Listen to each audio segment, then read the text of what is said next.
Dice, determine la rapidez y la energía cinética de un neutrón de masa 1,675 por 10 a la menos 27 kilogramos, con longitud de onda de de Broglie igual a 0,200 nanómetros. Un espaciamiento típico interatómico en cristales. Compare esta energía con la energía cinética de traslación promedio de una molécula de gas ideal a temperatura ambiente, 20 grados Celsius o 293 Kelvin. Bueno, a ver, vos me habías preguntado sobre la distancia interatómica y ese tipo de cuestiones. Este problema en realidad, Horacio, léelo despacito. Empezá de nuevo. Sí. Determine la rapidez y la energía cinética de un neutrón. Ahí está. La rapidez y la energía cinética me están pidiendo para un neutrón. O sea, velocidad y energía cinética. Bien. Para un neutrón, ¿en qué condiciones? De masa igual a 1,675 Bueno, por te dan la masa acomodada. Con longitud de onda de Broglie de 0,200 nanómetros, un espaciamiento típico interatómico en cristales. Bueno, esa parte, un espaciamiento típico interatómico en cristales, en este problema no tiene nada que ver. Vos podrías eliminar esa parte, eliminala, y entonces lee ahora de nuevo desde el principio, pero eliminando eso. Determine la rapidez y la energía cinética de un neutrón de masa tanto, con longitud de onda de Broglie, tanto, 1,200 nanómetros. Compare estas energías. Bien. Ahí está, y compare estas energías con la energía que tiene un neutrón que tiene una velocidad térmica. Sí.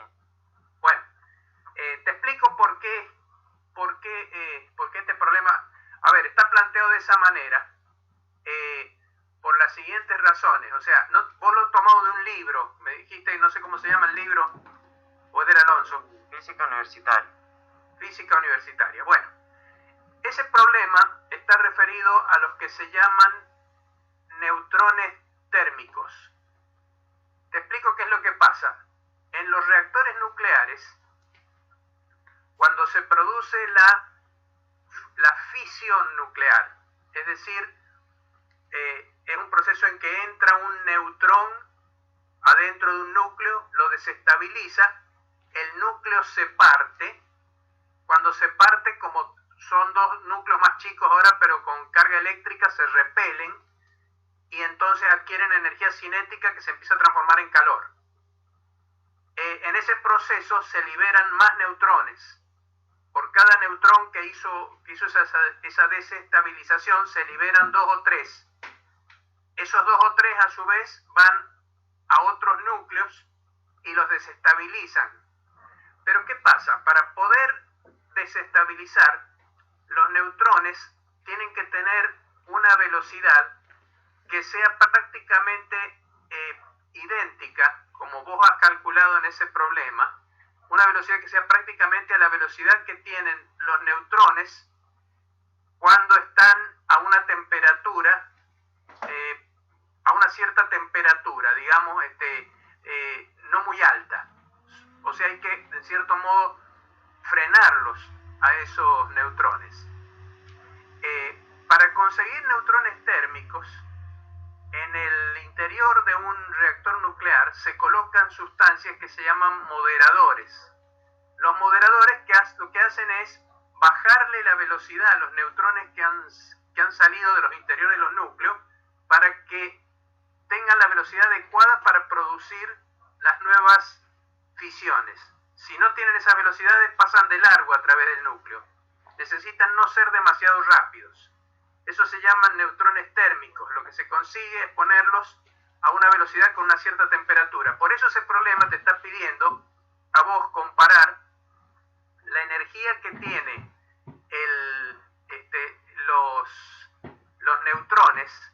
Ahora, ¿cómo se hace para frenarlo a los neutrones? Ahí es donde viene el asunto de la red cristalina que te agrega eso ahí. Se frenan mediante una red cristalina, porque cuando tienen esa longitud de onda, la red cristalina tiene la misma separación que esa longitud de onda, entonces interacciona con los neutrones, los empieza a dispersar, y entonces los neutrones comienzan a frenarse en el interior de la red cristalina. Entonces alcanzan la temperatura, la velocidad necesaria para poder seguir la reacción en cadena. Esa es la razón de ese problema. En realidad ahí no te están pidiendo nada sobre los picos de difracción ni las direcciones de difracción. Te están diciendo simplemente que esos neutrones tienen una cierta longitud de onda, que bueno, se da que es lo que se usa en los moderadores, hacerlo coincidir con ciertas distancias típicas del material moderador, pero no porque sea importante para el problema. O sea, vos has calculado bien, si lo que tenés es lambda, la longitud de Broglie, inmediatamente vos podés sacar la cantidad de movimiento, porque por las relaciones de Broglie, la longitud de onda y la cantidad de movimiento están vinculadas en forma directa. O sea, P es H sobre la longitud de onda de De Broglie. Entonces, inmediatamente sacás la cantidad de movimiento. Una vez que tenés la cantidad de movimiento, si tenés la masa, podés sacar la velocidad. Y teniendo también la cantidad de movimiento y la masa, haces P cuadrado sobre 2m y sacás la energía cinética. Entonces ahí tenés las tres cosas. Y después eso lo comparas con esos neutrones, con esa temperatura, con la energía cinética de un gas ideal de neutrones a la temperatura, o sea, 3 medios K por T. Si ustedes recuerdan, no sé si han visto ya termodinámica con Oscar Rivero, pero por cada grado de libertad en un gas ideal, si es monoatómico o como los neutrones, digamos que son solitos los neutrones, ¿no es cierto? Los neutrones ahí, por cada grado de libertad tiene 1 medio de K por T, K es la constante de Boltzmann, y T la temperatura absoluta, 1 medio de K por T de energía cinética. Esa es la energía cinética media que tienen los neutrones en un gas en equilibrio, un gas de neutrones en equilibrio térmico a la temperatura T. Por cada grado de libertad, como hay 3 grados de libertad, o sea, se puede mover en el eje X, en el eje Y y en el eje Z, un gas espacial, tridimensional. Entonces, el número de grados de libertad que tienen los neutrones es 3. Entonces, la energía cinética media es 3 medio K por T. Y lo que te piden es que calcules esa cantidad y la compares con la energía cinética que tienen estas ondas de De Broglie, de las que te han dado a vos.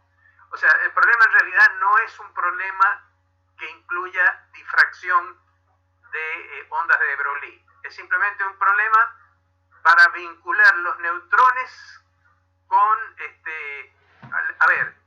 las ondas de De Broglie de los neutrones con las velocidades de los neutrones térmicos o las características de los neutrones térmicos que hacen falta para poder hacer una reacción nuclear. ¿Se entendió, Horacio? ¿Sí? Sí. Bueno. No me tenía que enfocar tanto en esa distancia interatómica, eso ahí no tienen muchos, o sea, simplemente una aclaración que te hace el problema. O no sé, más que una aclaración es un oscurecimiento que te hace el problema.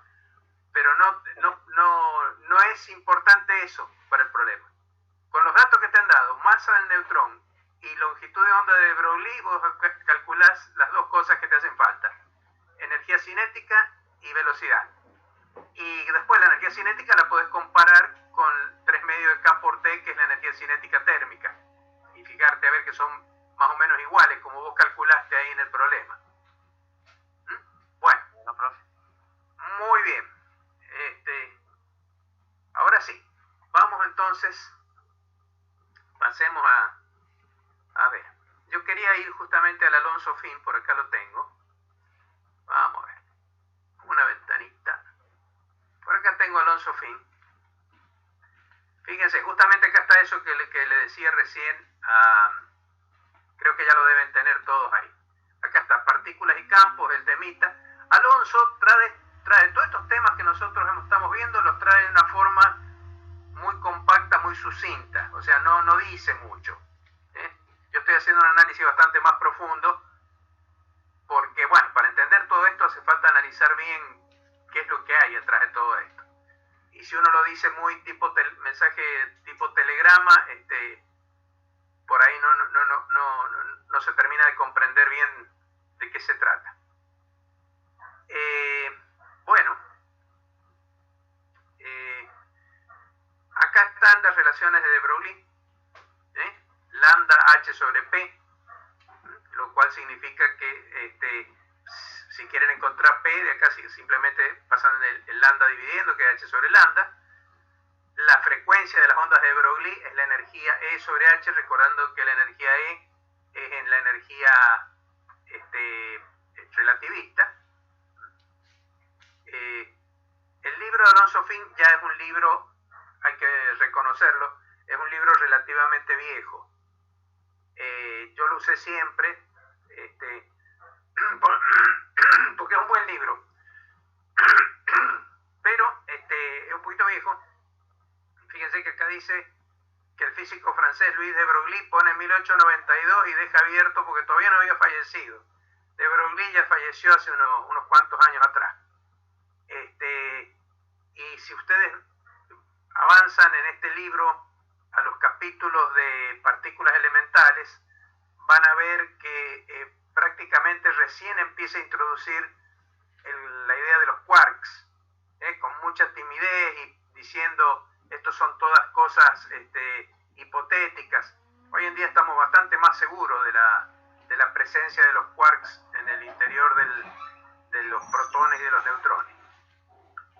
Bueno, les decía entonces, bueno, acá está toda la misma fórmula que yo les he escrito, tal vez acá tienen un buen resumen. Digamos que el Alonso Finn tiene una especie de resumen de todas las cosas que yo les he venido diciendo. Acá tienen un ejemplo de cómo se hace la difracción de partículas, para ver las propiedades ondulatorias de las partículas. Ustedes tienen un haz de electrones, lo hacen pasar a través de una lámina cristalina. Como les decía, los electrones tienen carga eléctrica. Entonces, para que puedan realmente pasar por la lámina cristalina y salir del otro lado, como si fueran las ondas luminosas, por ejemplo, cuando las ondas luminosas pasan por una red de difracción común, las ondas luminosas no tienen carga porque los fotones no tienen carga eléctrica. A pesar de que son campos electromagnéticos, no tienen carga. El campo en sí no tiene carga. Lo que tienen carga son las partículas que generan los campos. Los fotones no tienen carga eléctrica, pero los electrones sí. Entonces, para que puedan atravesar esta lámina, es necesario que tengan una cierta energía cinética bastante más grande que las energías de interacción que tienen esos electrones con las cargas eléctricas de la lámina, para que de esa manera no las afecte mucho la presencia de cargas eléctricas en la lámina. Además, cuando se los acelera lo suficiente para que eso ocurra, sus longitudes de onda comienzan a disminuir. Cuanto más acelerado, más disminuida la longitud de onda, la relación de Broglie lo muestra. Es inversamente proporcional a P. Cuanto más grande sea P, la cantidad de movimiento, H sobre P, entonces lambda es cada vez más chiquita. Cuando tiene la energía suficiente como para poder atravesar la lámina, ya empieza a tener la longitud de onda suficientemente corta como para ser difractada por la red atómica cristalina. Entonces ahí aparece el patrón de difracción. Y acá tienen la disposición. Como les digo, es un libro que ya está quedando viejo, pero la teoría cuántica en sus aspectos fundamentales ya estaba definida ya por el año 1930. Así que este libro, que es más o menos de los años 1970, esa parte la tiene bien. Así que pueden estudiar confiadamente que eso no ha cambiado. ¿No es cierto? Es como la parte de mecánica newtoniana. Eso no ha cambiado, la pueden seguir estudiando sin ningún problema. La relatividad también, porque la relatividad ya tiene... ya no es física moderna. La relatividad tiene 115 años, la especial, y 105 años la general. Así que ya tiene más de un siglo. En la teoría cuántica también, ya está próxima a cumplir un siglo que fue totalmente establecida. Así que no es, esto ya cuando se habla de la física moderna, ustedes tienen que mirar así de reojo y decirle esto no es moderno. Esto ya tiene su tiempito. Bueno, este es el dispositivo experimental que permite ver los patrones de difracción de los cristales. Bueno, acá ya saben ustedes cómo se calcula la longitud de onda. Uno acelera en un potencial acelerador. Eso le provee una cierta energía cinética y por lo tanto una cierta cantidad de movimiento a los electrones, y con esa cantidad de movimiento, calculada con la conservación de la energía dentro del acelerador, energía cinética más potencial cuando sale el electrón, igual a energía cinética más potencial cuando llega a la boca del acelerador, de donde ya sale. Ahí ustedes pueden calcular la energía cinética, y con la energía cinética, que es E por B, es la carga del electrón multiplicada por el potencial acelerador, ustedes pueden calcular cuánto vale la cantidad de movimiento. Y con la cantidad de movimiento tienen la longitud de onda. Bueno, tienen esta formulita, ven que sale cuando los potenciales aceleradores son relativamente pequeños con respecto a la energía en reposo de la masa en reposo del electrón. O sea, cuando E por B, que sería la energía cinética que adquiere el electrón, es mucho más chica que m0c cuadrado, entonces uno puede usar aproximaciones no relativistas. Entonces la cantidad de movimiento se escribe como está acá. O sea, se usa que la energía cinética es p cuadrado sobre 2m, no hace falta usar la fórmula de la relatividad, y sale la longitud de onda lambda, que sale inversamente proporcional a la raíz cuadrada del potencial acelerador. Acá van a ver ustedes, por ejemplo, que dice, por ejemplo, V del orden de 10 a la cuarta volt, 10.000 volt, es del orden de los voltajes usados en los tubos de televisión. Bueno, hoy en día sería dar el ejemplo, los tubos de televisión es para un estudiante de escuela secundaria es extraño. Tal vez ustedes hayan visto algunos aparatos de televisión de los que usaban tubos. Eso ya no se usa, ¿no es cierto? Hoy en día las pantallas de televisión son otra cosa. Usan LED, usan plasma, usan cristales líquidos, cosas así. No, es otra cosa. Bueno, una vez que tienen la longitud de onda, de las ondas de Broglie que han acelerado, en el acelerador de partículas, donde dice haz incidente de electrones, lo hacen. Bueno, y sale, fíjense, patrones de difracción que pueden tener. Lo normal, cuando tienen un monocristal, o sea, un único cristal acá, cuando hay cristales que se pueden hacer crecer que son bastante grandes, hay minerales que se pueden presentar en formas cristalinas que pueden tener varios centímetros de tamaño. Hay, por ejemplo, hay unos tipos de deposiciones en agua que se llaman geodas, es el nombre que tienen, que son como piedras huecas que del lado interno tienen cristales que se han ido depositando en solución acuosa, en donde ha habido agua mineralizadas, en el interior de las montañas, cosas así. Esas aguas han ido depositando en forma muy lenta, en aguas incluso a una cierta temperatura no demasiado elevada, y entonces los átomos se han ido ordenando, han podido esos minerales, esos que estaban en disolución en el agua, han podido ir depositándose lentamente. Eso es muy importante para que pueda haber cristalización.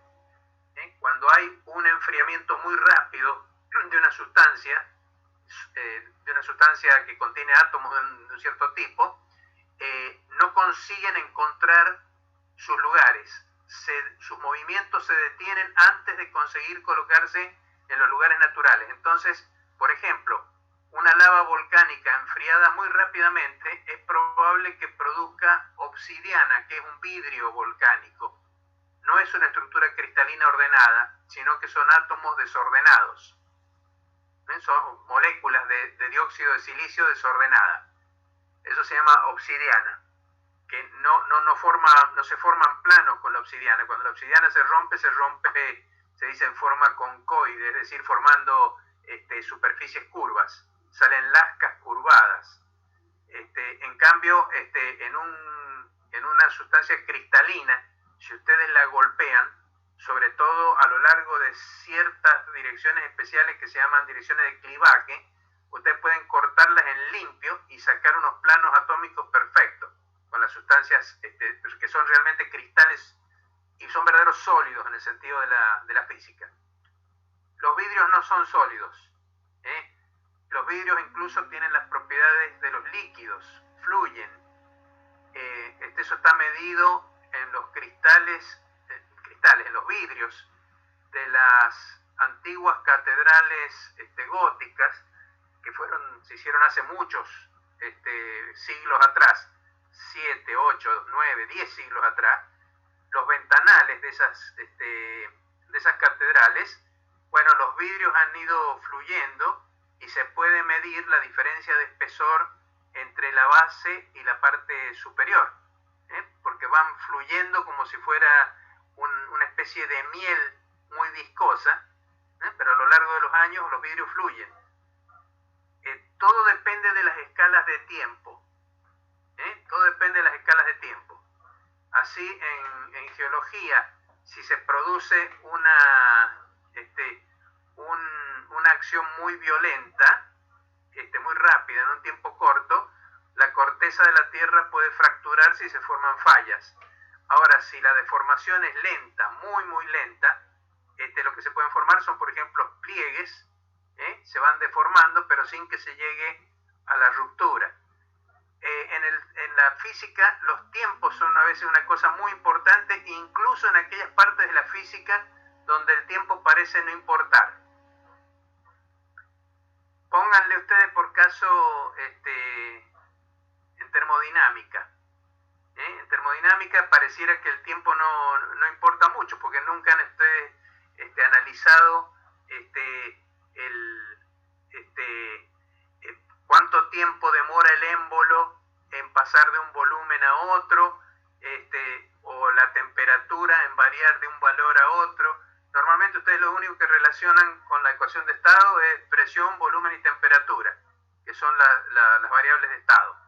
Pero el tiempo pareciera no figurar en la termodinámica. No sé si se han dado cuenta de ese detalle. Sin embargo, el tiempo está presente de una manera muy sutil, que es a través del hecho de que esos procesos se denominan que son reversibles, aquellos que pueden estudiar en los diagramas presión-volumen, que se pueden representar gráficamente en los diagramas PV, por ejemplo, implican lo que son procesos de cuasi equilibrio. Eso significa muy lentos. Las expansiones tienen que ser lentas. Ahora, ¿qué significa lento? Ahí entra el tiempo. Lento significa cuando un proceso de esos, por ejemplo una expansión, ocurre en un tiempo suficientemente suficientemente largo comparado con el tiempo en que una perturbación que uno haga en el gas se distribuya pareja a lo largo de todo el gas. Eso se llama tiempo de relajamiento. Por ejemplo, ¿qué es el tiempo de relajamiento de un gas? Yo tomo una región del gas y tomo los átomos de esa parte y los comprimo un poco y les aumento la presión. Entonces, en esa zona la presión del gas es diferente, después la suelto. Bueno, el tiempo en que esa presión se distribuye sobre la totalidad del gas y a partir del momento en que ya queda todo el gas a la misma presión, ese es el tiempo de relajamiento. Cuando ese tiempo es chico comparado con el tiempo de movimiento del émbolo, con el desplazamiento del émbolo, entonces el proceso es cuasi estático.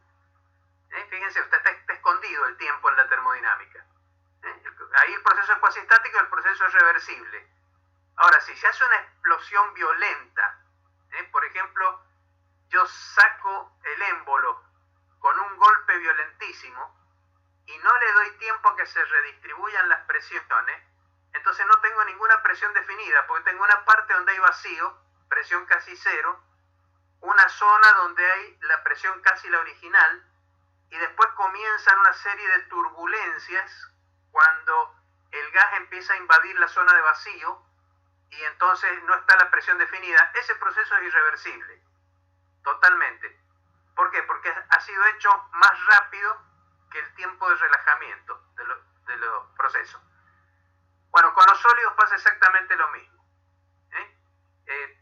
Les comento porque la materia se llama estructura de la materia, entonces hay que aprender cosas. Si estamos hablando de los sólidos y de cómo se determina su estructura, digamos que es un sólido. Un sólido es una estructura ordenada. Para que se obtenga esa estructura ordenada es necesario procesos de deposición que se hacen con tiempos relativamente largos. Se va decantando de a poquito. Entonces se va formando el cristal. Cuando el enfriamiento de una sustancia, por ejemplo, es muy rápido, termina en un estado de vidrio, que no es un estado cristalino, sino que es un estado que tiene propiedades de líquido. Bueno, aunque no parezca, los vidrios son líquidos. Bueno, sigamos con esto. Ustedes determinan la longitud de onda del haz de incidente acá sobre el cristal y lo van a hacer incidir sobre un monocristal. Cuando incide sobre un monocristal, una única pieza cristalina, entonces lo que se obtiene es esto que está acá abajo. Se obtiene un patrón de difracción con los diferentes puntos. Ese es el haz, ese es el tamaño del haz. Olvídense de la parte central esa, que ese es un efecto espurio. El tamaño del haz es el de los redondelitos estos que están acá. Cada redondelito. Cada uno de esos redondelitos, esos puntitos que ven ahí, es el tamaño del haz que ha salido difractado en diferentes direcciones por diferentes planos atómicos. Este haz que está acá encontró un plano atómico, o sea, un conjunto de planos atómicos, este encontró otro en otra orientación, etc. Si el mismo experimento lo hacen no con un monocristal, sino con un polvo de monocristalino, o sea, hacen polvo un monocristal, lo muelen, lo hacen polvo y ahora hacen la difracción usando ese polvo. Bueno, en ese polvo van a encontrar las familias que producen una cierta difracción en un cierto ángulo, van a estar orientadas todas al azar en dirección, formando arcos de circunferencia. Entonces lo que aparece en ese caso es esto que está acá. ¿Ven? Por eso dice acá difracción de electrones en polvo cristalino. Aparecen los anillos de difracción.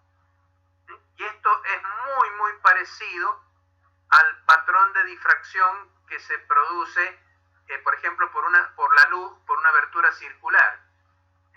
Bueno, acá es difracción producida por muchísimas partículas cristalinas que tienen orientaciones al azar. Entonces, respecto de la dirección original del haz, se forman estos anillos. Bueno, para que entiendan cuál es la diferencia entre esto y esto otro que está acá. Esto otro es en un monocristal. Bueno, acá van a... les cuento, quien hizo estos experimentos, los hicieron Davison y Germer, lo hicieron por reflexión en monocristales, y por transmisión lo hizo este señor que está mencionado acá, G.P. Thomson, que se ve que cuando este libro se escribió, todavía no había fallecido, pero yo no sé imagino que ya debe haber fallecido. Entre 1892 ahora tendría algo así como 130 años. Me parece que no debe haber alcanzado a ver el COVID. Bueno, les comentaba, Thomson recibió el premio Nobel. Su padre había sido el descubridor del electrón, de la partícula electrón. O sea, el electrón como partícula. Thomson es el descubridor del electrón como onda. Recibieron el premio Nobel Davis Mason Germer y él también, Thomson, años después les dieron el premio Nobel por haber hecho estos experimentos de observación de las propiedades ondulatorias de los electrones. Estas propiedades, como les digo, no son solo de los electrones. Bueno, acá tienen la disposición experimental, acá tienen el monocristal con los planos estos, este es el ángulo de reflexión, que normalmente se habla. Fíjense que el desvío de la dirección original es 2 veces θ. Fíjense que si ustedes prolongan la dirección original hacia abajo, se forma un ángulo θ con la horizontal y después, como es una reflexión, hay que agregarle otro θ más. El desvío total del haz es 2θ. Les digo porque hay muchos problemas que ustedes van a tener que resolver en el libro, donde tienen que tomar el ángulo y todo el mundo se olvida que es 2θ el ángulo de desvío respecto de la dirección original del haz de electrones. Los planos están, respecto de la orientación del haz de electrones, los planos de reflexión atómico están formando un ángulo θ. Pasa normalmente en los dibujos, uno dibuja como plano de referencia de los planos atómicos, pero si uno usa como dirección de referencia la del haz de electrones, entonces el monocristal está inclinado y el detector está todavía un poquito más inclinado en 2θ. Bueno, acá tienen, digamos, una de las maneras, leyendo el libro se van a dar cuenta, una de las maneras como se pueden lograr haces de neutrones monoenergéticos con una cierta longitud de onda en una dada dirección θ, se le hace cumplir con la ley de Bragg, entonces se los hace salir con una dada longitud de onda en una dada dirección. Entonces eso permite obtener haces de neutrones que son muy útiles. Como el neutrón es neutro, suele penetrar mucho en la materia y penetra fácilmente en el interior de los núcleos atómicos. No hay fuerzas electrostáticas de repulsión como podría pasar con un protón. Entonces, si uno puede lograr un haz de neutrones en una dada dirección por difracción, que tenga, o sea, uno sabe cuál es la dirección θ que va a tener. Para tener difracción en esa dirección, los neutrones tienen una cierta longitud de onda propia característica, la que cumple con el patrón de difracción que sale. Si se tiene una longitud de onda dada característica, se tiene una cantidad de movimiento y una energía cinética característica. Entonces, de esa manera uno puede tener haces monoenergéticos, como dice acá, de neutrones, para hacer experimentos con núcleos, por ejemplo. Uno puede lograr neutrones rápidos o neutrones más lentos, de acuerdo a cómo oriente la difracción y las direcciones de salida que uno vaya considerando. Bueno, acá está la ley de Bragg, la famosa ley de Bragg que yo les puse en la última clase. No hay ningún dibujo acá que muestre la estructura cristalina, es una pena, pero ustedes tienen mis apuntes y ahí la van a encontrar. El libro de Beiser creo que sí tiene algunos dibujitos de redes cristalinas. Bueno, cuando uno hace este tipo de sistema para una sola energía, se llama filtro de energía o monocromador, dice acá. Bueno, acá tienen un ejemplo que tiene algo que ver con lo que preguntaba Horacio. ¿Cuál es la longitud de onda de de Broglie de neutrones térmicos a 25 grados centígrados? Bueno, acá lo pueden leer a esto. Bueno, acá hay algunos ejemplos que ustedes van a encontrar también en mis apuntes cuando los lean. Bueno, después está el problema después lo que de Alonso trata es el problema de cómo se describe una partícula mediante ondas. O sea, hemos dicho que el electrón es onda o partícula. Ahora, cuando se presenta como partícula, ¿cómo lo compatibilizamos con el concepto de onda? Lo importante es saber qué es lo que se entiende por onda y qué es lo que se entiende por partícula. En general, las ondas son entes físicos, o sea, cosas físicas extensas. densas, extendidas sobre grandes regiones del espacio que propagan. En cambio, las partículas son también cosas que pueden propagar, pero están localizadas. Lo característico de una partícula es su localización en el espacio. En cambio, en las ondas no se le exige localización en el espacio. Si ustedes calculan para las ondas de Broglie lo que se llama la velocidad de fase, fíjense, yo lo hice en forma relativista en el apunte, pero acá está hecho en forma newtoniana, considerando el caso de partículas cuya energía cinética sea mucho menor que la energía en reposo. O sea, cuando la energía cinética es mucho menor que m0c cuadrado, el problema es newtoniano, no hace falta la relatividad. Entonces, en este caso, la velocidad de fase, ustedes saben que siempre se escribe con el producto de lambda por nu. Lambda, según la relación de Broglie, es h sobre p, y nu es e sobre h, la energía sobre h. Acuérdense que en el caso que la energía está siempre definida a menos de una constante, entonces para la energía potencial, estas son partículas libres, entonces ustedes pueden restarle a esta energía que está acá. Esta debería ser la energía relativista. Cuando no es la energía relativista, cuando uno quiere trabajar con la energía clásica, yo le prefiero llamar a las ondas no ondas de Broglie, sino ondas de Schrödinger.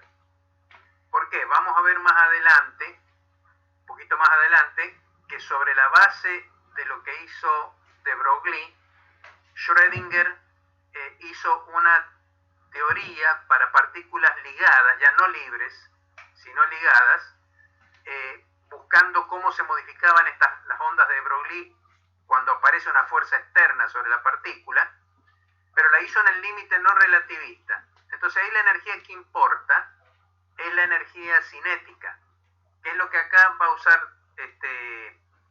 ¿cómo se llama? Alonso. Entonces, en esta formulita va a escribir E como P cuadrado sobre 2M.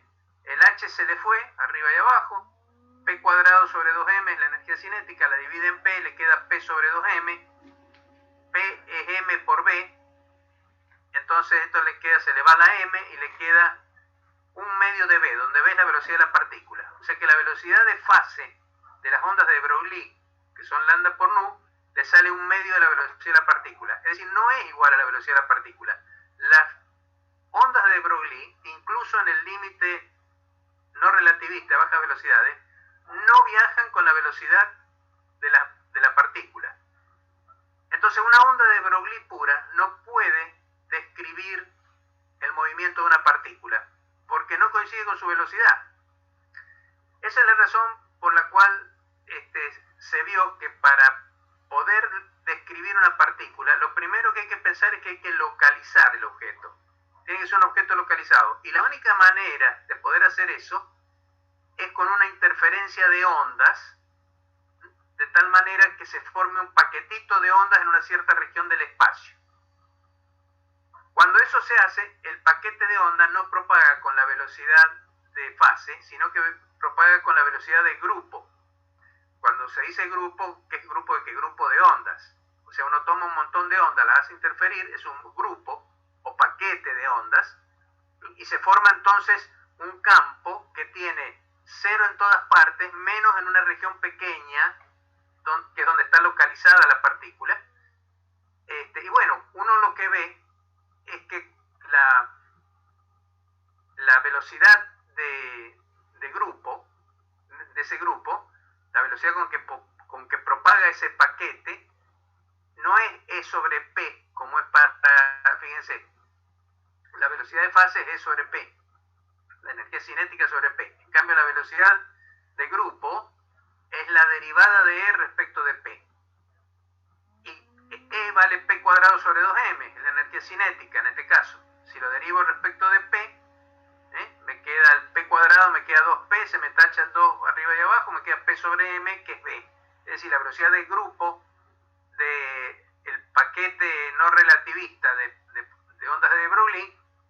serían las ondas de Schrödinger, digamos, se mueve realmente con la velocidad de la partícula. Quiere decir entonces que la descripción clásica, podríamos decir semiclásica, de una partícula hecha por la mecánica cuántica es como un paquete de ondas de de Broglie que permiten localizar la partícula en una cierta región del espacio.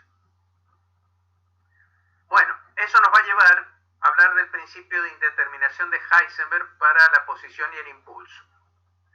Acá tienen un dibujo de un paquete, justamente acá ven que está aproximadamente localizado en un ancho delta X. Cuanto más lejos se vaya uno de esa zona, el campo más se anula, se hace prácticamente cero. Significa que la partícula está dentro de esta zona de tamaño delta de X, porque es la zona donde el paquete tiene realidad física, podríamos decir así, y ese paquete se mueve con la velocidad de grupo que resulta ser igual a la velocidad de la partícula. Es entonces que el modo correcto de escribir una partícula clásica mediante ondas de Broglie es a través de un paquete. Bueno, a ver si me estoy olvidando de contarles algo más de esto de acá. Bueno, nada más. Entonces ahora vamos a ir a parar a las ondas de Broglie. Así que ahora me voy a ir de vuelta a mi apunte. Vamos a dejar de presentar esta. Antes de pasar a mis apuntes, quería preguntarles si fueron entendiendo las cosas que he ido diciendo. ¿Está más o menos entendido? ¿Sí, profe? Bueno. Sí, profe. Entonces estas ondas que usted nos está hablando se llaman de Schrödinger, no son las de Broglie. A ver, les explico. ¿Cuál es la diferencia entre... A ver, la energía que se tiene que usar, la correcta en las ondas de de Broglie, es la energía relativista. O sea, mc cuadrado, o sea, m0 sobre la raíz de 1 menos b cuadrado sobre c cuadrado por c cuadrado, o si quieren la raíz cuadrada de p cuadrado c cuadrado más m0 cuadrado c cuarta. Esas son las relaciones válidas para las ondas de de Broglie. Ahora, ¿qué pasa? En el límite no relativista, la energía total relativista se escribe como la energía cinética newtoniana, p cuadrado sobre 2m, más la energía en reposo. Ahora, ¿qué pasa? Las partículas, cuando son libres, no tienen fuerzas aplicadas, entonces la energía potencial para una partícula libre, uno normalmente dice cero porque lo toma como referencia, pero la energía potencial lo único que le pide la física es que sea constante. Porque la fuerza, ustedes saben, es la derivada de la energía potencial. Si la energía potencial es constante, aunque tenga el valor que sea, la fuerza va a valer siempre cero. La derivada de una constante es cero. No tiene por qué ser cero esa constante. Eso es lo que les quiero decir. Las energías potenciales están siempre definidas a menos de una constante. ¿Por qué? Porque el cero de las energías potenciales yo lo puedo elegir como a mí se me antoje. Lo puedo elegir en el piso, lo puedo elegir a la altura de la mesa, lo puedo elegir en el techo. Eso depende cómo yo quiera resolver un problema. Pero la física del problema no va a depender de donde yo elija el cero. Entonces las energías potenciales están definidas a menos de una constante. Entonces, para una partícula libre, uno puede tomar como energía potencial menos m0 c cuadrado. Entonces, la energía total, que es suma de la cinética, 1/2 de mv cuadrado, más la en reposo, m0 c cuadrado, le sumo una potencial menos m0 c cuadrado, entonces la energía en reposo la puedo tachar.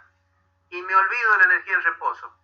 La energía total ahora pasa a ser simplemente la cinética newtoniana, 1/2 de mv cuadrado. Entonces, de esa manera uno aproxima las ecuaciones relativistas en el límite de bajas velocidades. Las ondas de de Broglie que se obtienen así, usando la energía cinética newtoniana, se llaman ondas de Schrödinger. Yo les prefiero llamarle de esa manera para saber que estoy trabajando con ondas de Broglie, donde en vez de usar como energía la energía total, voy voy a usar solamente la energía cinética. En cambio, si quiero usar las cosas en forma estricta o quiero analizar ondas de Broglie de altas velocidades de las partículas muy energéticas, entonces esas ondas de Broglie tengo que utilizar las fórmulas de la relatividad. ¿Se entendió, Horacio? Sí, profe. Bien. Todos los demás también entendieron, ¿no es cierto? Porque están todos calladitos. Entonces, como sí, yo... Muy yo le quería consultar algo de la imagen esa que vimos, que teníamos un reactor, una rendija, y pasábamos de un polienergético a un monoenergético. Sí. Al pasar el haz por esa rendija va a tener una cierta amplitud y eso me va a determinar una cierta energía. No, no es la amplitud, es la longitud de onda. Te lo vuelvo a mostrar. Vuelvo a mostrar. Lo estoy viendo acá. O sea, ese ancho de la ventana me va a determinar la longitud de onda y eso me va a dar un haz monoenergético. A ver, por acá está el dibujito. Sí, ese. Bueno, acá salen neutrones que tienen todo tipo de longitudes de onda porque tienen todo tipo de energía. Pero en esta dada dirección θ, solamente van a dar interferencias constructivas los que tengan la longitud de onda adecuada para esa dirección θ. Bien. No van a haber otros, los demás van a dar interferencia destructiva, o saldrán en otras direcciones, ¿entendés? Pero no en la dirección θ. Si vos ahora tomás acá un colimador es otra ventanita como esta, puesta acá, ¿sí? Los demás van a detenerse ahí, o sea, otros que tengan otras energías saldrán en un θ diferente. Se difractarán también, pero lo van a difractar, por ejemplo, no en esta dirección θ, sino en una dirección cerquita de ella, pero en otra dirección. Entonces vos acá pones ahora un colimador adicional y en esa dirección θ vas a tener una radiación monoenergética con una lambda muy bien definida, porque sabés cuánto vale la condición de Broglie, te está diciendo, de Bragg, perdón, te está diciendo cuánto vale el lambda que va en esa dirección. Los que consiguen salir en esa dirección es porque tienen el lambda adecuado. Y si tienen un lambda adecuado, tienen una cantidad de movimiento adecuada y una energía adecuada. ¿Está? Bien. Sí. Espectacular. Bueno, a ver, dejamos compartir esto y ahora me voy a ir a mi apuntecito. Vamos a ver, ¿dónde anda? Acá está. Que estamos ya en el apunte. No sé si se los he mandado. Principio de indeterminación. Bueno, si no se los he mandado, se los voy a tener que mandar. A ver. Presentar. Solo nos envió hasta el de ondas de Broglie, profe. Bueno, entonces me he olvidado mandárselo, ya se los voy a mandar, no sea un problema. Lo vemos ahora, lo mismo. Mejor, así se concentran en entender lo que vamos viendo acá. A ver, acá lo tienen. Bueno, ustedes no saben lo que me costó hacer todos estos dibujitos. Vamos a ir agrandándolo un poco. ¿Lo están viendo? ¿Lo tienen ahí? Bueno, muy bien. A ver. Bueno, miren, acá tienen justamente eso. Acá he tratado de representar cómo se hace un paquete de ondas. Uno toma ondas de diferentes longitudes de onda. Diferentes longitudes de onda significa diferentes P y diferentes números de onda. Un P1 que es un H barra por K1. K1 es el número de onda, o sea, 2pi sobre lambda 1. P es H barra K. Bueno, entonces acá tienen una cierta longitud de onda, acá tienen otra, cada una con una cierta amplitud. Cada una tendrá una amplitud diferente. Fíjense, esta es más grandecita, esta más chiquita, esta es intermedia, en fin. Hacen una suma de muchísimas de estas, todas las que haga falta, para hacer un paquetito que tenga la forma que ustedes quieren que tenga. Eso se hace con el análisis de Fourier. Si uno suma una suficiente cantidad de ondas, puede lograr prácticamente cualquier forma del campo. Pero claro, fíjense que cada una de estas ondas tiene una diferente cantidad de movimiento. Este tiene un P1, un P2, un P3, un P4. Entonces, el P que se asigna, que se debe asignar a este paquete, a la partícula que está haciendo, la partícula está localizada en este lugar, donde los campos valen cero, donde no hay onda de Broglie, no hay partícula. Pero acá hay campos de Broglie, en esta zona, que no son nulos, entonces acá tiene que estar la partícula, en esta zona de tamaño delta de X, y centrada en algún cierto valor X medio, X rayita. Pero claro, hay muchas ondas para formar esto, entonces como hay diferentes P, P1, P2, P3, P4, no hay un P definido, no hay una única cantidad de movimiento. Habrá una cantidad de movimiento promedio entre todas estas, predominando aquellas cuyas ondas tengan más amplitud. Si la amplitud de la onda que emití es muy chiquitita, no influye mucho. Pero el promedio, el P promedio de entre todos estos, que habrá un K promedio también, una longitud de onda promedio, van variando y varían dentro de un cierto intervalo de valores. Ese intervalo de valores se puede estimar haciendo el cálculo estadístico que se hace siempre para calcular el valor promedio de una cantidad de cosas. ¿Cómo se calcula lo que se llama el desvío estándar de una colección de valores? Haciendo la diferencia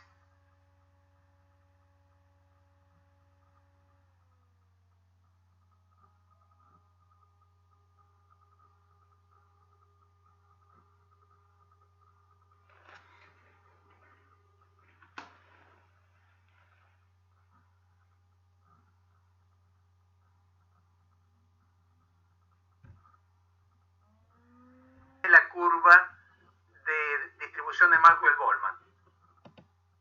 Si esto se lo aplicara en una distribución gaussiana, por ejemplo, a la distribución campana de Gauss que ustedes vieron en estadística, esa distribución está centrada en el valor promedio, el P medio, y tiene lo que se llama el desvío estándar, que sería el delta de X, que en este caso sería el sigma, el desvío estándar que tiene la distribución.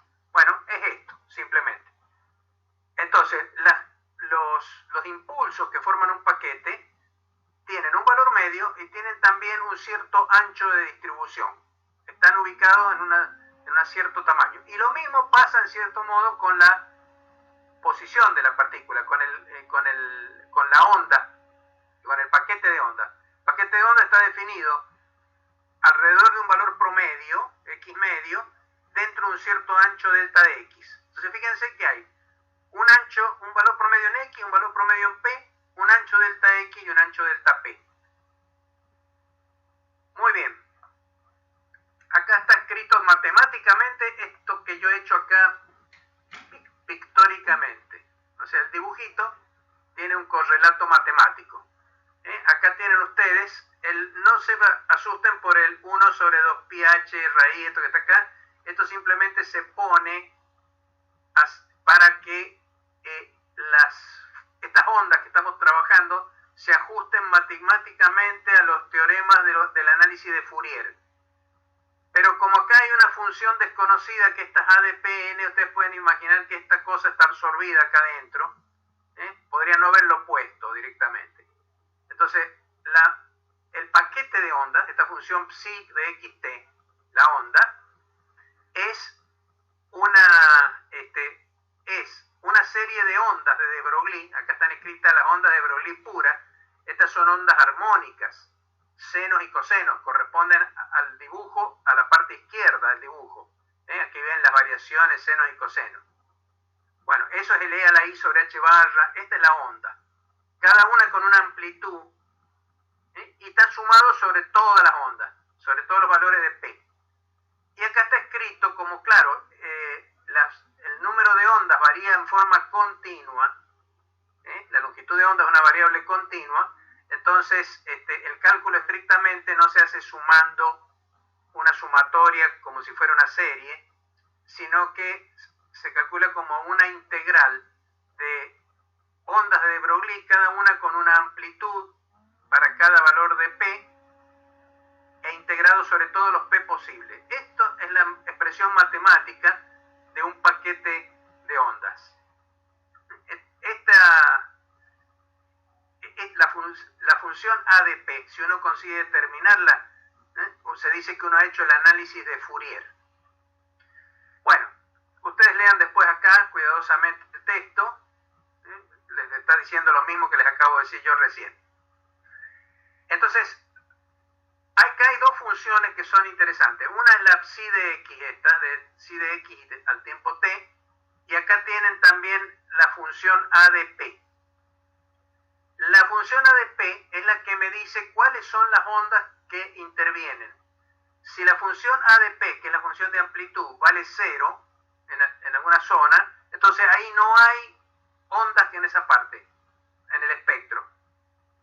A ver si me entienden mejor. Hagámoslo con luz primero. Hagamos como si esto fuera un problema de óptica. Entonces ustedes tienen propagando un paquete de ondas cuadrado. O sea, 0 en el espacio, después aparece un campo eléctrico de golpe, después va 0, se mantiene en un cierto valor, después cae a 0 de nuevo, y a partir de ahí tampoco hay nada. Y eso va propagando. ¿Cómo lo han hecho? Bueno, con algún aparato que es como una especie de linterna. Por ejemplo, un pulso semiarmónico se puede hacer con un rayo láser que es bien armónico, pero ustedes abren y cierran una puertita en la salida del láser. Entonces lo que propaga es un pulso láser que vale 0, después viene la oscilación y después 0 de nuevo. Y eso propaga en el espacio y se va. Ese pulso láser no es una onda pura, eso tengo que aclarárselo. En cuanto ustedes abrieron y cerraron, ahí para poder anular los campos electromagnéticos adelante y atrás del pulso láser, el solo abrir y cerrar ha introducido frecuencias que hacen que se puedan anular los campos en las zonas exteriores al pulso.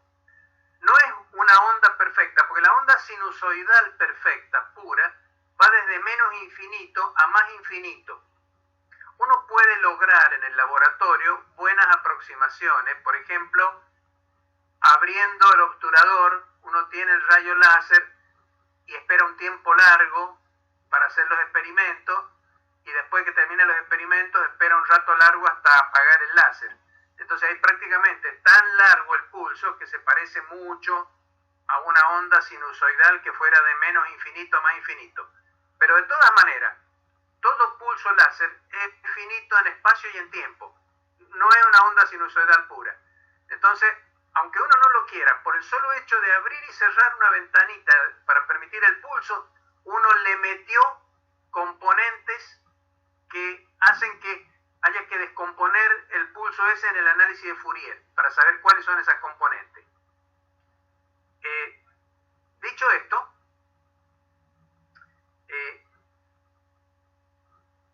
vamos acá.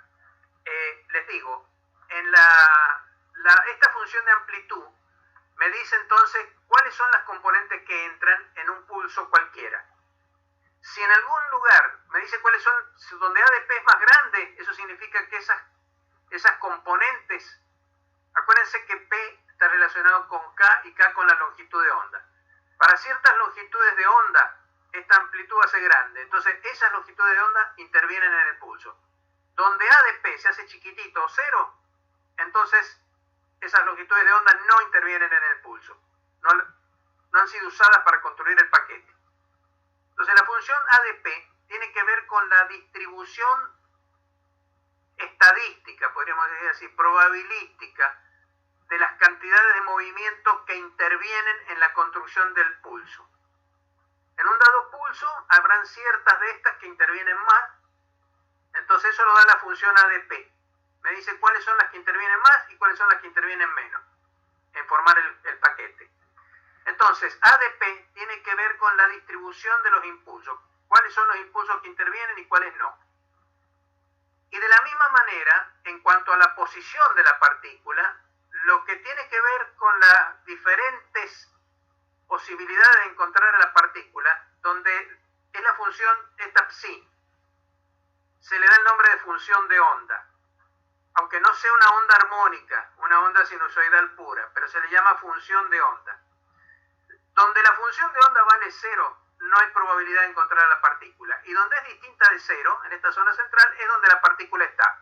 Y va a estar con más probabilidad donde la función de onda esta tome valor más grande. Ahí va a haber, al haber mayor amplitud de esta función psi de xt, es más probable que encontremos a la partícula. Entonces, estas funciones, la psi de xt y la a de p, estas, se pueden interpretar como medidas de la probabilidad de encontrar a la partícula en un dado lugar del espacio, la psi, o una cierta cantidad de movimiento en el p en el paquete de ondas, la a. Ahora, no son estrictamente, estas funciones de onda, no son estrictamente probabilidades ellas mismas. ¿Por qué? Porque si miran un poco, las funciones de onda pueden tomar valores positivos y negativos. Y para colmo de males, estas funciones de onda definidas de esta manera son complejas, porque la exponencial compleja, e a la i, significa coseno más i seno. Entonces hay parte real y parte imaginaria. Y las probabilidades, ustedes saben, en primer lugar, que no pueden ser nunca negativas, es decir, no pueden, como acá, oscilar entre arriba y abajo, o como el seno y el coseno, que oscilan entre más 1 y menos 1, sino que son siempre positivas las probabilidades. Y además son siempre reales, las probabilidades nunca son complejas. Por eso, la medida de la probabilidad para encontrar a la partícula en un cierto lugar del espacio y la de encontrar una cierta cantidad de movimiento en el paquete, viene medida no directamente por psi y a, sino por el módulo cuadrado de esas funciones. El módulo cuadrado, acuérdense, el módulo cuadrado es una cantidad que siempre es real. Es la multiplicación de la función por su compleja conjugada. Y en segundo lugar, como es un módulo elevado al cuadrado, es siempre positiva. Entonces, con estas no hay problema. Estas son buenas como medidas de probabilidad. Entonces, ustedes saben ahora cómo encontrar la probabilidad en diferentes lugares del espacio de hallar a la partícula. Elevando al cuadrado, construyendo el módulo cuadrado de la función de onda esta que tienen acá. Y pueden encontrar cuál es la probabilidad, la amplitud de probabilidad, la probabilidad de que tenga un cierto impulso, en un cierto valor de P, calculando el módulo cuadrado de la amplitud A de P para el valor de P que les interese. Entonces, estas son distribuciones de probabilidad. Con esas distribuciones de probabilidad, ustedes pueden calcular, como está hecho acá, por ejemplo, el desvío estándar en posición. ¿Cómo se calculaba el desvío estándar, si recuerdan ustedes, en teoría de errores? Era la raíz cuadrada, o en estadística, la raíz cuadrada de el valor de la variable menos el promedio, se elevaba al cuadrado, se hacía el promedio de todas esas cantidades y se le sacaba la raíz cuadrada. O sea, en teoría de errores ustedes hacían la raíz cuadrada para encontrar el desvío estándar, la raíz cuadrada de la suma de cada medida xi menos el valor promedio x medio elevado al cuadrado dividido en n, o sea, el promedio de todo eso, y le sacaban la raíz cuadrada y sacaban el desvío estándar.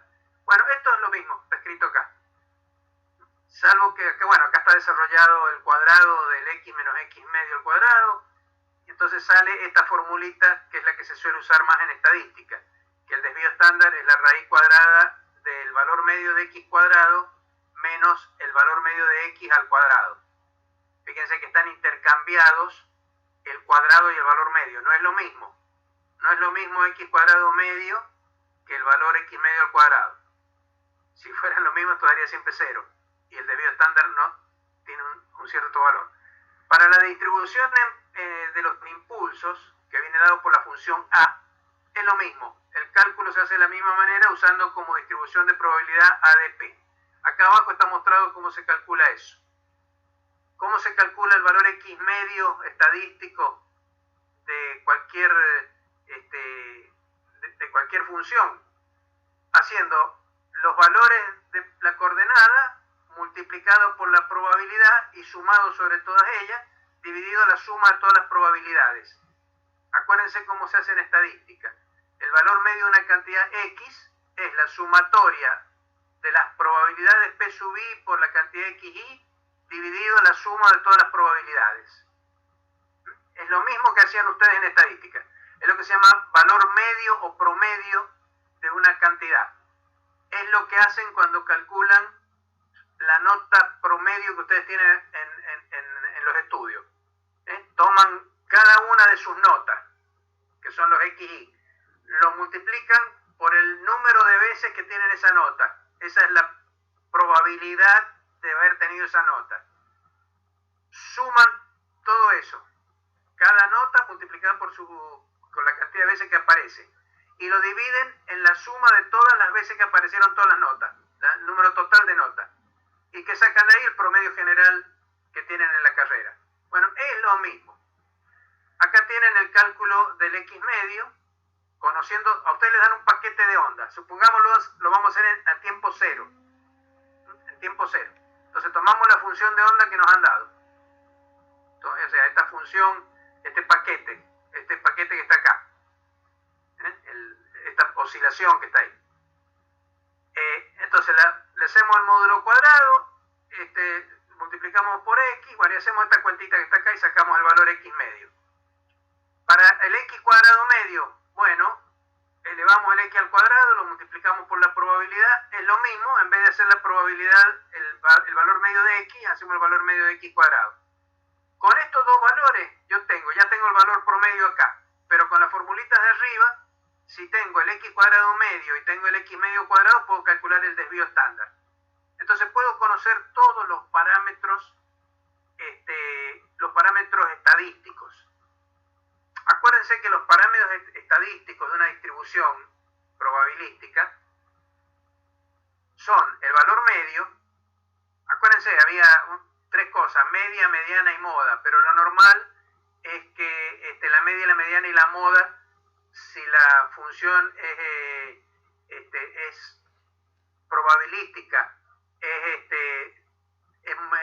no es bimodal o no tiene cosas raras, van a ser coincidentes las tres, la media, la mediana y la moda. Bueno, esto les permite calcular la media.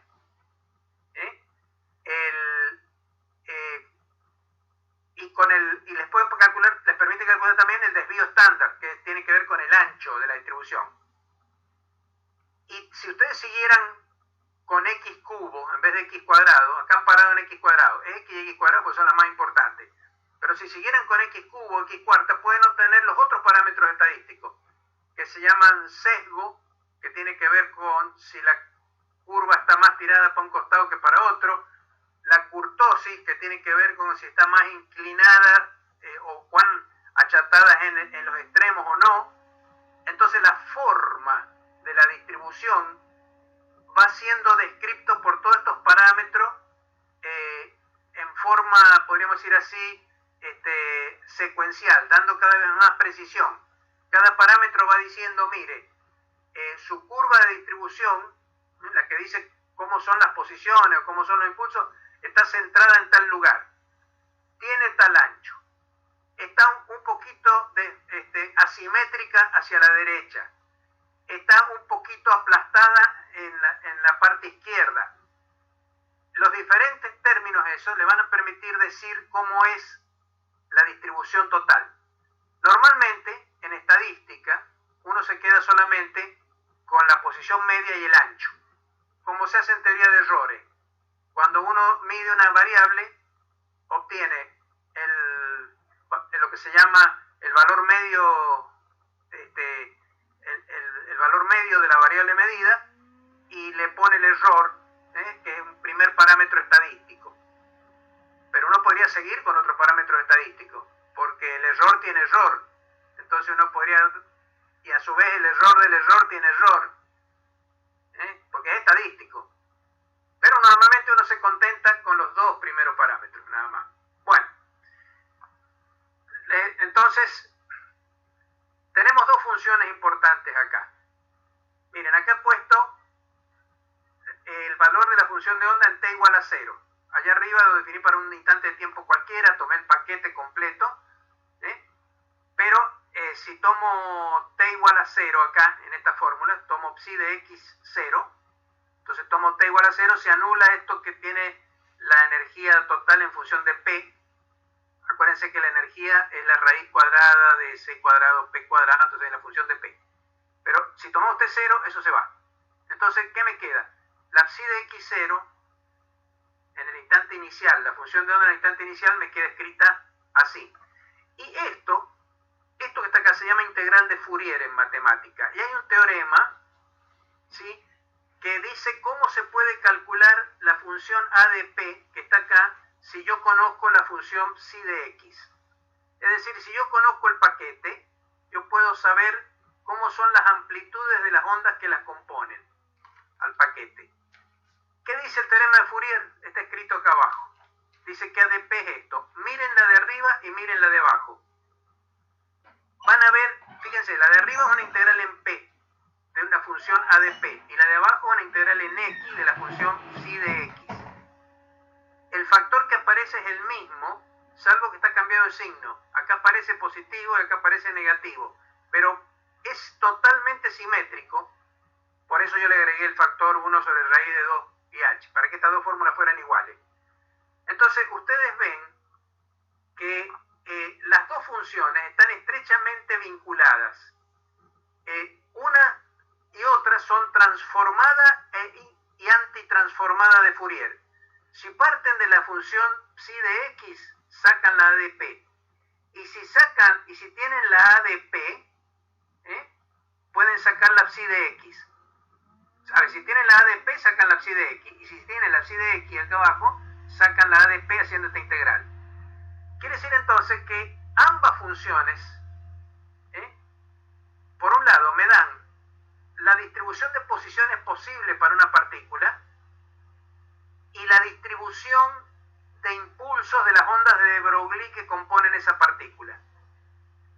Y fíjense que cuando el paquete está dentro de un cierto ancho delta x, entonces los impulsos están dentro de un cierto ancho delta p. El desvío estándar de cada una de las distribuciones respectivas. Eso nos va a llevar ahora a hablar del principio de indeterminación de Heisenberg. Porque eso significa que hay un vínculo entre las dos funciones. De hecho, las dos funciones, si uno conoce una de ellas, la otra está automáticamente definida, cualquiera de las dos. Si yo doy a de p, tengo la psi, y si doy la psi, tengo la a. Eso significa que estas dos funciones representan en cierto modo la misma cosa, no son cosas diferentes. Toda la información que está contenida en una de ellas es la misma información que tiene la otra. Si conozco una, conozco la otra. Entonces no hay más información si doy las dos funciones a la vez. Una sola es suficiente. Cuando vamos más adelante, nosotros vamos a ver que la teoría de Schrödinger sirve para determinar las funciones estas psi. Pero ahora sabemos que entre las psi y las a hay una relación directa. Vamos a ver que la mecánica cuántica tiene lo que se llama diferentes representaciones de un mismo estado. Lo que está ocurriendo acá es que acá estamos viendo que hay dos maneras distintas de representar un mismo estado de la partícula. O digo, la partícula es una función de onda psi de x, como tengo acá, o bien puedo decir está en un estado a de p, como tengo acá. Y cualquiera de las dos representaciones corresponden a un mismo estado cuántico. El mismo estado cuántico, o sea, esta partícula que está acá arriba, moviéndose hacia la derecha, está en un único estado cuántico, que uno lo puede describir o bien dando la función de onda en x, o bien dando lo que sería una función de onda en p. Las dos variables a y p son variables complementarias, x y p son complementarias. Posición y cantidad de movimiento son dos variables complementarias en la teoría cuántica. Bueno, quiero saber si hasta acá más o menos están entendiendo lo que estoy diciéndoles. ¿Vamos bien hasta acá? Sí, profe. Muy bien, gracias, Vicky. Es tu voz, ¿no es cierto?, la que he oído. Sí, soy yo. Ya le estoy conociendo la voz. Bueno, muy bien. A ver. Bueno, dicho esto, podemos ir a lo que se llama el principio de indeterminación. Entonces, esto acá lo mejor es hacerlo a partir de un ejemplo. Supónganse que ustedes tienen un paquete que describe una partícula en forma de paquete gaussiano. Esta que está acá es la distribución de Gauss. O sea, la forma campana, la campana que estudiaron en estadística. Esta particularmente es una partícula que en el instante inicial, 0, está ubicada, su valor medio está ubicado en 0. Acuérdense, la distribución de gaussiana tendría que tener acá un x menos x promedio y todo eso elevado al cuadrado. Si el x promedio vale 0, el x medio vale 0, entonces esto directamente es una curva campana centrada en 0 y que tiene un desvío estándar sigma. Cuando x es igual a sigma, entonces el valor de esta función cae a e a la menos un medio. Y está la constante de normalización. En el caso de la curva que usaron en estadística, la constante de normalización vale 1 sobre raíz de 2pi. Una cosa media parecida a la que tenemos en las integrales. Bueno, pero esta es la curva de Gauss, la curva campana. Entonces ustedes quieren saber cómo es la función a de p. Entonces usan el teorema de Fourier, o sea, que está acá, que me dice que si la función psi de x0 la conozco, hago esta integral y saco a de p. Entonces, a de p va a ser la integral de Fourier. Acá está la parte exponencial, acá está la función gaussiana. Exponencial, el producto de exponenciales de la misma base suman los exponentes, entonces les queda esto. Y entonces ahora viene un truco matemático para poder trabajar esto. Me parece que acá me ha sobrado un signo igual acá, pero bueno. Que consiste en completar el cuadrado. En sumar y restar cosas, ustedes después vean el truco matemático consiste en sumar y restar cosas acá para que acá aparezca el cuadrado de una cierta cantidad. Entonces, definen una cantidad alfa que vale i sobre h barra sigma cuadrado p, una variable z que sea x más alfa, o sea, x igual a z menos alfa. Alfa, acuérdense que la integral la van a hacer en x. Para esta variable p es una constante, para la variable x. Entonces, diferencial de x directamente es diferencial de z. Y con esta definición de alfa, entonces el exponente, que aparecía acá, ustedes la pueden terminar expresando de esta manera, como menos z cuadrado menos alfa cuadrado sobre 2 sigma cuadrado. Entonces, si reemplazan esto allá arriba y en vez de integrar en x, integran en z, la función a de p les queda de esta manera. Fíjense que ahora separan, como hay una suma acá de dos exponenciales, hay una suma en el exponente, uno puede partir como el producto de dos exponenciales de la misma base, y sacar la parte que no depende de z, y que por lo tanto no se integra, afuera como una constante, que es esta exponencial de alfa cuadrado sobre 2 sigma cuadrado. Y adentro les queda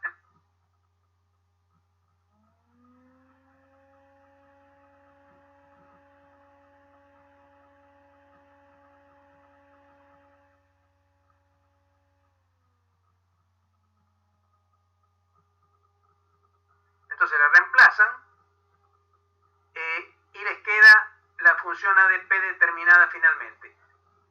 Bueno, cuando la terminan de escribir a la función A de P, miren lo que obtienen.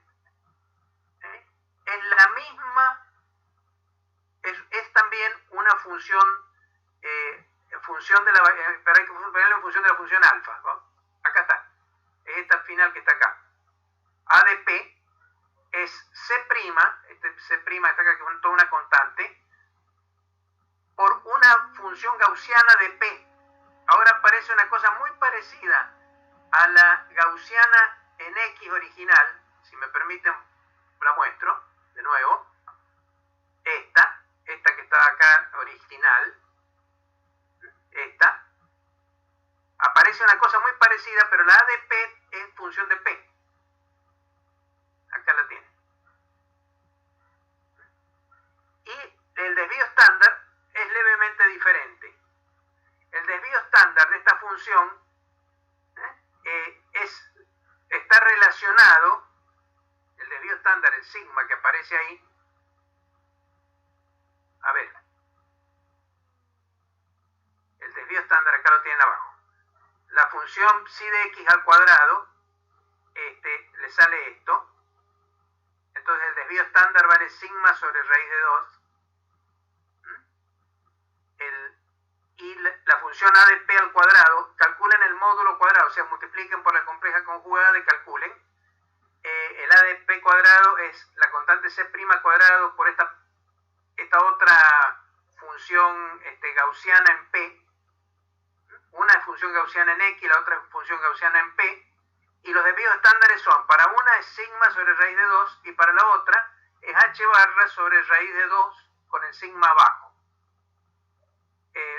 Revisen también las unidades y van a ver que esto tiene, la de arriba, si sigma tiene dimensiones de longitud, entonces sigma x tiene dimensiones de longitud, y acá tienen h barra, sigma tiene unidad de longitud como si fuera lambda, entonces esto tiene dimensiones de p, en desvío estándar en la distribución de impulsos.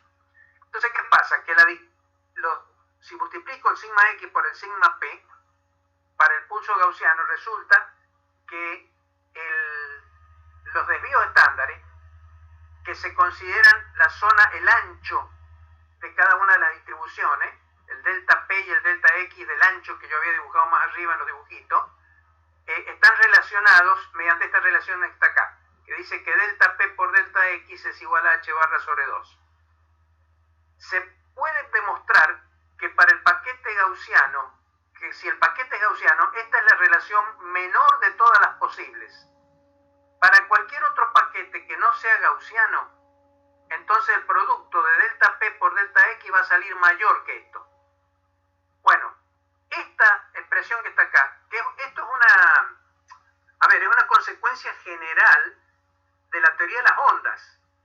Simplemente por el hecho de que acá estamos hablando de ondas y del análisis de Fourier, estamos obteniendo que entre impulso y cantidad de movimiento hay una relación que es esta, que me dice que cuando tengo una partícula localizada en un cierto intervalo delta de x, entonces sus impulsos los impulsos que la forman no están bien definidos, sino que están en un intervalo delta p, cumpliéndose siempre que la indeterminación en el impulso y la indeterminación en posición, cuando se hace el producto, tiene que dar mayor que h barra sobre 2. En la física clásica, h tiende a 0. Entonces, si esto tiene que ser mayor o igual que 0, entonces yo puedo tomar cualquier valor de delta p y siempre de delta p, por ejemplo, y siempre puedo encontrar cualquier delta de x que satisfaga eso sin ningún tipo de problema. El problema es que en la teoría cuántica h tiene un valor finito. Entonces eso significa que cada vez que yo localice una partícula más, su cantidad de movimiento queda más indefinida para que el producto no me vaya a pasar por debajo de h barra sobre 2. Tiene que ser siempre superior. Para cualquier delta x, el delta p tiene que ser tal que esto me dé mayor que h sobre 2. localizo una partícula, lo que me está diciendo esta matemática sobre la física es que si yo consigo hacer un paquete que me localiza una partícula en un tamaño delta X, no puedo saber exactamente qué cantidad de movimiento tiene, porque está indefinida. Intervienen diferentes ondas de de Broglie y entonces uno no sabe cuál de ellas es la cantidad de movimiento que le asigna a la partícula, porque intervienen muchas, porque es un paquete. Cuanto más chiquito sea el delta de X, más grande tiene que ser el delta P. Si yo trato de buscar a la partícula en un punto exacto del espacio, hacer tender delta X al 0, entonces el delta P tiende a infinito. Eso significa que no conozco la cantidad de movimiento que tiene la partícula, porque cualquier onda de de Broglie con cualquier impulso puede servir para describir esa partícula. Puedo encontrar esa partícula con cualquier impulso. Ahora, ¿de dónde proviene? Este es el principio de indeterminación de Heisenberg, que dice cuanto más localizado está un objeto, más indefinida está su cantidad de movimiento. Tanto más se agita. Si yo intento encerrar a un objeto dentro de una cierta caja con un cierto ancho, cuanto más lo apriete, tanto más se va a resistir el objeto a quedar encerrado, se va a mover cada vez con más violencia. Su cantidad de movimiento va a ir aumentando cada vez más. ¿Eso por qué? Porque, bueno, ya vamos a empezar a aclarar más cosas. Pero acá es donde comienza el principio de indeterminación. Primera pregunta. Bueno, acá está dicho, ¿no es cierto?, con cierta más claridad. Dice, es imposible medir simultáneamente y con total precisión los valores de dos cantidades físicas conjugadas. En este caso, las cantidades físicas que se llaman conjugadas son impulso y cantidad de movimiento. Posición y cantidad de movimiento. Yo no sé si ustedes recuerdan, en algún momento mencioné que en la mecánica analítica la cantidad de movimiento se asocia a cada variable, a cualquier variable de posición, se le asocia una cantidad de movimiento, haciendo una derivada parcial de una función llamada lagrangiana, etc. Bueno, justamente en la mecánica, a la variable de posición X se le asigna la cantidad de movimiento lineal correspondiente. Si θ es una cantidad angular, la cantidad de movimiento correspondiente es el impulso angular. Y así, para cada variable que uno pueda imaginar, hay lo que se llama una variable conjugada.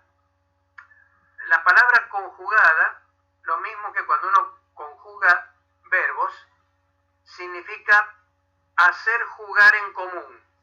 De ahí viene con, que significa en común, conjuntamente, y jugarlo, o sea, hacerlo trabajar conjuntamente. Por eso se llaman cantidades físicas conjugadas, como los tiempos verbales. Yo, tú, él, nosotros, vosotros, ellos. Bueno, los tiempos verbales es una conjugación, porque ponemos a jugar en forma conjunta, de un montón de todos los tiempos, digamos. Bueno, todas las palabras del idioma castellano que son así compuestas como esta tienen algún tipo de significación, alguna raíz muy antigua que va formando las palabras. Les decía, entonces el principio de indeterminación lo que me dice es que si yo pretendo conocer en forma simultánea, eso es importante, que sea en forma simultánea, porque nadie dice que yo no pueda medir simplemente una de estas variables con cualquier precisión que quiera. Yo cualquiera de las dos la puedo medir, pero tengo que renunciar a medir la otra. Lo que no puedo hacer es medir simultáneamente las dos, conocer a la vez dónde está una partícula y qué cantidad de movimiento tiene. Volvamos al dibujo inicial. Lo que yo no puedo hacer es localizar más esto y conocer con precisión qué cantidad de movimiento tiene. Cuanto más angostito sea el pulso tanto más grande va a ser el desvío estándar delta P, o sea, las cantidades de movimiento que tengo que meter, acá las ondas que tengo que sumar, son muchas más. Entonces se me ensancha la distribución de impulsos. Cuanto más localizo un objeto, tanto más indeterminada es su cantidad de movimiento. Y al revés, si lo localizo poco, por ejemplo, supongamos que quisiera no localizarlo, localización, el error que puedo tener es infinito. El delta X se vaya a infinito. En ese caso, cualquier onda de Broglie que yo considere pura, que vaya de menos infinito a más infinito, no me da información sobre la posición de la partícula, porque una onda sinusoidal pura es pareja en todo el espacio, entonces no me dice dónde está la partícula, pero tiene una cantidad de movimiento bien definida. Entonces puedo decir el delta P ahí vale 0. O sea, yo puedo tener delta P 0, pero entonces tengo que renunciar a saber dónde está la partícula. Puede estar en cualquier punto del espacio. O bien puedo decir, está en un punto dado del espacio, bien fijado, con delta X igual a 0, pero entonces el delta P se va a infinito. Eso significa que puedo saber dónde está, pero no va a saber qué cantidad de movimiento tiene. Todo esto está muy bien. Ahora la pregunta es, desde el punto de vista de la física, ¿por qué ocurre esto?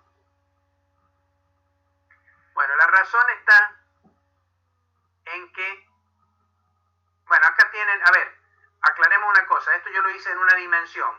En 3 dimensiones hay una relación de indeterminación para cada una de las coordenadas. Si yo mido posición en el eje X, una relación de indeterminación con P sub X, la cantidad de movimiento en X, y después relaciones en Y y en Z. La razón de que esto ocurra tiene que ver con un límite que pone la naturaleza a la precisión de las mediciones, porque la naturaleza es granular. La naturaleza ha demostrado que tiene átomos y tiene granitos. Por ejemplo, el electrón. Nadie ha podido encontrar jamás medio electrón, ni van a encontrar manera de cortar un electrón y sacarle un pedazo. El electrón existe o no existe, pero no hay medio electrón ni un cuarto de electrón. La naturaleza tiene esa estructura granular. Entonces, ¿qué ocurre? En la física clásica no hay ningún problema para medir posición y cantidad de movimiento con total exactitud. ¿Por qué? Porque se supone que los instrumentos de medición uno los puede ir disminuyendo en su perturbación al sistema que mide. Una de las condiciones para medir en la física es tratar de perturbar con el instrumento de medición lo menos posible lo que se mide. A ver, si yo quiero medir mi temperatura corporal, tomo un termómetro clínico y me lo pongo debajo de la axila, y entonces el termómetro me marca 37,5 si es que estoy a punto de agarrarme el COVID. Bien. ¿Qué pasa si yo quiero tomarle la temperatura a un mosquito? Entonces yo saco del placar, saco el termómetro. El termómetro está a 20 grados porque es invierno, entonces está a 20 grados. Le levanto al mosquito que tiene una fiebre que se muere, tiene 40 grados de fiebre el mosquito, y le levanto el ala para meterle el termómetro, le coloco el termómetro, espero un rato y miro el termómetro. ¿Qué he conseguido? El termómetro sigue clavado en 20 grados y el mosquito obviamente lo enfrié, lo pasé de 40 grados a 20. ¿Por qué? Porque el tamaño del termómetro es muy grande comparado con el del sistema que quiero medir. Si yo quiero medir la temperatura a un mosquito, que tal vez podría, qué sé yo, si fuera biólogo, por ahí un día me da una locura y decido medirle la temperatura a un mosquito, tengo que construir un sistema de termocupla o algo muy delicado para poderle medir la temperatura. Bueno, el instrumento de medición siempre tiene que ser tal que no altere lo medido. Resulta que como la naturaleza es granular, cuando uno quiere ver el mundo microscópico, por ejemplo, si yo quiero ver a un electrón girando en una órbita de Bohr, entonces, ¿cómo tengo que hacer eso? Tengo que verlo en diferentes posiciones. Ocurre que al electrón, para verlo en ese tamaño, tengo que utilizar rayos X. para que la longitud de onda de la luz sea del tamaño de lo que quiero ver. Si yo quiero ver una órbita de Bohr y ver al electrón en diferentes puntos, cómo se va moviendo, tengo que verlo con una luz de longitud de onda incluso más corta que el tamaño atómico, por lo menos una centésima del tamaño atómico para poder ver. Pero el fotón, que tiene una longitud de onda de una centésima del tamaño atómico, es un fotón X duro o gamma con una energía terrible. Entonces, quiero ver la posición del electrón. Lo ilumino con esos rayos gamma. Cuando el rayo gamma le pega al electrón, destruye el átomo de hidrógeno. El átomo de hidrógeno 13,6 electronvolt de ligadura. Cuando le pego con un rayo gamma que tiene supongamos 500 kiloelectronvoltios, se acabó el átomo de hidrógeno. Entonces no puedo ver al electrón en otro punto de la órbita, lo puedo ver en un lugar del espacio. Pero a partir de ahí lo perturbé de tal manera que no sé ni siquiera dónde está ni a dónde lo mandé. La granularidad del universo es lo que hace que ocurra este principio de indeterminación. Yo no puedo diseñar instrumentos de medición que varíen en forma continua, porque no tengo manera de conseguir algo suficientemente chico que no me altere las mediciones. Entonces hay un límite natural. La propia naturaleza le pone un límite a la cantidad de información que podemos tener del mundo microscópico. Esa es la razón por la cual los físicos se vieron obligados a abandonar las descripciones exactas y pasar a las descripciones probabilísticas mediante funciones de probabilidad como esa que hemos estado viendo más arriba. Quiero saber si han entendido esto, y si lo han entendido yo pararía acá por dos razones: porque es mucho para analizar y porque tengo la garganta a la miseria, digamos. Bien, díganme si más o menos lo está entendido. Hola, profe. Hola, Yelén. Sí, profe. Yo le quería comentar que estoy haciendo ejercicios. ¿Se los mando ahora o ya mañana? No sé si hay... Cuando quieras, Yelén. Yo probablemente esta noche no lo vea. Bien. Pero si no, el fin de semana me pongo y lo veo. Así que vamos a mandarlo cuando te parezca. Por mí no hay problema. Bueno, perfecto. No, sí, profe, se ha entendido bien. Bueno, ahora cuando haga ejercicio de este tema me voy a dar cuenta. Sí. Por supuesto, los ejercicios son importantes. Los demás, todos tranquilos. Nadie asustado. Bueno, lean los apuntes y lean también, como les digo, lean las partes correspondientes de Alonso y del Beiser. Completando esas tres cosas, mis apuntes, Alonso y Beiser van a tener imagino yo, van a tener un panorama bastante claro sobre el problema. Y cuando tengan dudas, ya saben, la vemos acá en clase. A ver, me gusta cuando me traen dudas acá en la clase, porque los demás también la aprovechan la discusión que se puede dar en el análisis de algún problema o de algún tema. Y a mí me hace sentir, digamos, que no estoy solito acá hablándole a mi computadora, porque es una cara muy plana esta. Entonces son 2 dimensiones. Yo me gustaría verlos a ustedes en 3 dimensiones, pero bueno, ¿qué les vamos a hacer? Bueno, gente, si no hay